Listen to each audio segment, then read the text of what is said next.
ఈ మొక్కలు ఫ్రెండ్స్ చాలా చక్కగా ఉండేవి. అలాంటిది మా ఇంటికాడ పెంచుకున్న మొక్కలు ఈ గడ్డి మందు కొట్టేశారా ఫ్రెండ్స్. అందుకే మీకు ఎలా అనిపిస్తుందో ఒకసారి చూసారు. అసలు ఎలాగా వాడిపోయినాయి అసలు గడ్డి మందు కొట్టగానే. అసలు ఇలాంటి వాళ్ళు అసలు ఏం చేయాలనేది నాకు కాస్త కామెంట్ చేయండి ఫ్రెండ్స్.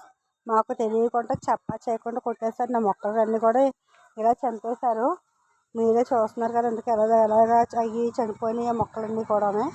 కొంచెం మీరే దయచేసి కామెంట్ చేయండి ఫ్రెండ్స్. నాకు అసలు ఇలాగ కొడతా అది న్యాయమేనా అనేది. అలాంటి వాళ్ళు అసలు ఏం చేయాలని నాకు కామెంట్ రూపంలో ఎట్టండి ఫ్రెండ్స్. కొంచెం అసలు చూడండి ఫ్రెండ్స్. అసలు ఇంట్లోని ఏమేమి మొక్కలు ఉన్నాయి అనుకుంటున్నాను. అందుకే గోంగూర, తోటకూర, బంతి మొక్కలు ఇవో చూస్తున్నారు కదా. అందుకే కనకాంబరం నారు, మొలక చెట్టు, అయ్యో ఫ్రెండ్స్ మొలక చెట్టు కూడా ఇగో పెద్దదే. అయ్యో దుంప మొక్కలు, కరపెండల మొక్కలు, బొప్పాసి మొక్కలు,